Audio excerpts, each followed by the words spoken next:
Fourth question, represent root 9.3 on the number line. ಈಗ number line ಮೇಲೆ ನಾನು ಏನಾಗಬೇಕು, ರೂಟ್ 9.3 ಹಾಕ್ಬೇಕು. ಅದು ಯಾವ ಥರ ಅನ್ನೋದು ನೋಡ್ರಿ. ಅವ್ನು ಏನು ಕೊಟ್ಟಿದ್ದಾನೆ, ರೂಟ್ 9.3 ಕೊಟ್ಟಿದ್ದ ಅಂತಾನೆ. ಸೊ ಇಲ್ಲಿ 9.3 ಕೊಟ್ಟಿದ್ದಾನಲ್ಲ, ಫಸ್ಟ್ ಏನು ಮಾಡ್ರಿ, ಒಂದು 9.3 ಲೈನು ಡ್ರಾ ಮಾಡಿ. ಓಕೆನಾ? ಸೊ ಇದಿಷ್ಟೆಷ್ಟು 9.3 ಇರಬೇಕು. ನೀವೇನು ಮಾಡ್ರಿ, ಒಂದು ಪಾಯಿಂಟ್ನ ಬಿ ಅಂತಂದ್ರಿ, ಒಂದು ಪಾಯಿಂಟ್ನ ಎ ಅಂತ ಕರೀರಿ. ಓಕೆನಾ? ಸೊ ಒಂದು ಪಾಯಿಂಟ್ನ ಬಿ, ಒಂದು ಪಾಯಿಂಟ್ನ ಎ ಅಂತ ಕರೀರಿ. ಈ ಎ ಪಾಯಿಂಟ್ ಇರುತ್ತಲ್ಲ, ಇದು ಏನು 0 ಅಂತ ಕನ್ಸಿಡರ್ ಮಾಡ್ತೀವಿ.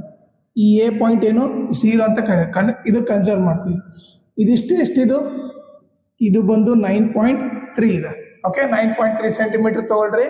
ಈ ಪಾಯಿಂಟ್ನ ಎ ಅಂದ್ರೆ ಎ ಪಾಯಿಂಟ್ ಕೆಳಗೆ ಏನಾದ್ರು ನಥಿಂಗ್ ಬಟ್ ಅದು 0 ಇದೆ ಅಂತ.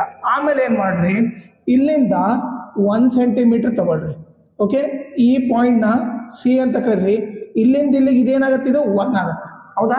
ನಂಬರ್ ಲೈನಾಗ ಇದು 0, ಇದು 1 ಸೆಂಟಿಮೀಟರ್ ಗ್ಯಾಪ್ ಇರೋದಕ್ಕೆ ಇದು 1. ಓಕೆ, ಈಗ ನೆಕ್ಸ್ಟ್ ಏನು ಮಾಡ್ಬೇಕಂದ್ರೆ, ಈಗ ಬಿ ಮತ್ತು ಸಿ ನೀವೇನು ಮಾಡ್ಬೇಕು, ಬಿ ಸಿ ಲೈನಿಗೆ ಮೋರ್ ದೆನ್ ಹಾಫ್. ಓಕೆ, ಸ್ಕೈವರಿಂದ ಮೋರ್ ದೆನ್ ಹಾಫ್ ತಗೊಳ್ರಿ. ಓಕೆ, ಮೋರ್ ದೆನ್ ಹಾಫ್ ಅಂದ್ರೆ ಅರ್ಧಕ್ಕಿಂತ ಜಾಸ್ತಿ ತಗೊಳ್ರಿ ಸ್ಕೈವರಿಂದ. ಓಕೆ, ಆರ್ಕ್ ಇಲ್ಲಿವರೆಗೆ ಬರುತ್ತೆ ಅನ್ಕೋ, ಮೇಲೆ ಒಂದು ಆರ್ಕ್ ಹಾಕ್ರಿ, ಕೆಳಗಡೆ ಒಂದು ಆರ್ಕ್ ಹಾಕ್ರಿ. ಈ ಪಾಯಿಂಟಿಂದ, ಬಿ ಪಾಯಿಂಟಿಂದ. ಅದೇ ರೀತಿ ಸಿ ಪಾಯಿಂಟಿಂದ ಮೇಲೆ ಒಂದು ಆರ್ಕು, ಕೆಳಗಡೆ ಒಂದು ಆರ್ಕ್ ಹಾಕ್ರಿ. ಒಂದು ಸ್ಟ್ರೈಟ್ ಲೈನು ಜಾಯಿನ್ ಮಾಡಿ. ಇವರಿಬ್ಬರು ಎಲ್ಲಿ ಕಟ್ ಆಗ್ತಾರಲ್ಲ ಅದನ್ನು ಜಾಯಿನ್ ಮಾಡಿ. ಈ ಪಾಯಿಂಟ್ನ ನೀವು ಡಿ ಅಂತ ಕರೀರಿ. ಓಕೆನಾ? ಸೊ ನೆಕ್ಸ್ಟ್ ಏನು ಮಾಡ್ಬೇಕಂದ್ರೆ, ಡಿ ಸ್ಕೈವರ್ ಇಲ್ಲಿಟ್ರಿ. ಓಕೆ, ಆ ಶಾರ್ಪ್ ಪಾಯಿಂಟ್ ಇಲ್ಲಿಡ್ರಿ, ಪೆನ್ಸಿಲ್ ಇಲ್ಲಿಡ್ರಿ. ಓಕೆ, ಸ್ಕೈವರ್ ಪಾಯಿಂಟ್ ಇಲ್ಲಿ, ಪೆನ್ಸಿಲ್ ಇಲ್ಲಿ. ಸೊ ಇಟ್ಟು ಒಂದು ಸೆಮಿ ಸರ್ಕಲ್ ಟೈಪ್ ಹಾಕ್ರಿ. ಅದು ಕರೆಕ್ಟು ಸಿ ಮೇಲೆ ಟಚ್ ಆಗಬೇಕು. ಓಕೆ, ನೀವು ಕರೆಕ್ಟಾಗಿ ಮಾಡಿದ್ರೆ ಅದು ಬಿ ಮತ್ತು ಸಿ ಮೇಲೆ ಅಕ್ಯುರೇಟ್ ಆಗಿ ಟಚ್ ಆಗುತ್ತೆ.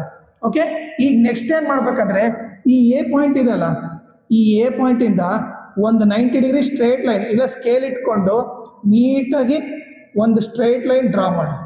ಓಕೆ, ಇಲ್ಲಿಂದ ಇಲ್ಲಿಗೆ ಡ್ರಾ ಮಾಡಿ. ಇದು 90 ಡಿಗ್ರಿ ಇರಬೇಕು. ಪ್ರೊಟ್ರಾಕ್ಟರ್ ಇಟ್ಕೊಂಡಾದ್ರೂ ಮಾಡಿ, ಇಲ್ಲ ಡೈರೆಕ್ಟ್ ಒಂದು ಸ್ಟ್ರೈಟ್ ಲೈನು ಹಾಕಿ. ಓಕೆನಾ? ಈಗೇನು ಮಾಡಿರಿ, ಇದೈತಲ್ಲ, ಇದನ್ನೇ ಎಕ್ಸ್ಟೆಂಡ್ ಮಾಡಿರಿ. ಎಕ್ಸ್ಟೆಂಡ್ ಮಾಡಿಬಿಟ್ಟು 1 ಸೆಂಟಿಮೀಟರ್, ಇದು 1 ಅಂದರೆ ಇಲ್ಲಿಂದ 1 ಸೆಂಟಿಮೀಟರ್ ತೊಗೊಳ್ರಿ, ಆ ಪಾಯಿಂಟ್ನ 2 ಅಂತ ಮಾಡಿರಿ. ಇಲ್ಲಿಂದ 1 ಸೆಂಟಿಮೀಟರ್ ತೊಗೊಳ್ರಿ, ಇದು 3 ಅನ್ರಿ. ಇನ್ನೊಂದು ಸೆಂಟಿಮೀಟರ್ ತೊಗೊಳ್ರಿ, 4 ಅಂತ ಅನ್ರಿ. ಓಕೆ, ಇವಾಗ ನಿಮಗೇನಂದ್ರೆ ರೂಟ್ 9.3 ವ್ಯಾಲ್ಯೂ ಬಂದ್ಬಿಟ್ಟು 3.049 ಸಮಥಿಂಗ್ ಏನೋ ಬರುತ್ತೆ. ಓಕೆ, ಸೊ ನನಗೆ ಆನ್ಸರ್ ಏನು 3 ಮೇಲೆ ಇರಬೇಕು. ನಂಬರ್ ಲೈನಾಗೆ 3 ಮೇಲೆ ಇರಬೇಕು. ಸೊ ನಾನಿಲ್ಲಿ ಸ್ಕೈವರ್ ಪಾಯಿಂಟ್ ಇಲ್ಲಿಟ್ಟು ಪೆನ್ಸಿಲ್ ಇಲ್ಲಿಟ್ಟಾಗ, ಓಕೆ, ಅದು ಕರೆಕ್ಟ್ ಒಂದು ಆರ್ಕ್ ನೀವು ನಂಬರ್ ಲೈನ್ ಮೇಲೆ ತೊಗೊಂಬಂದಾಗ ಕರೆಕ್ಟ್ 3 ಹತ್ರ ಬರುತ್ತೆ. 3ಕಿನ ಒಂದು ಸ್ವಲ್ಪ ಮುಂದೆ ಬರುತ್ತೆ. ಈ ಪಾಯಿಂಟ್ ಬಂದ್ಬಿಟ್ಟು ಏನಂತೀವಿ, ರೂಟ್ 9.3 ಅಂತ ಕರಿತೀವಿ. ಓಕೆನಾ? ಸೊ ಇದನ್ನ ನೀವು ಕನ್ಸ್ಟ್ರಕ್ಷನ್ ಮಾಡಿ. ನಾನು ರಫ್ ಆಗಿ ಹಾಕಿದ್ದೀನಿ, ಬಟ್ ಇದೇ ಥರ ಮಾಡಿದ್ರೆ ನಿಮಗೆ 100% 3 ಮೇಲೆ ಬರುತ್ತೆ.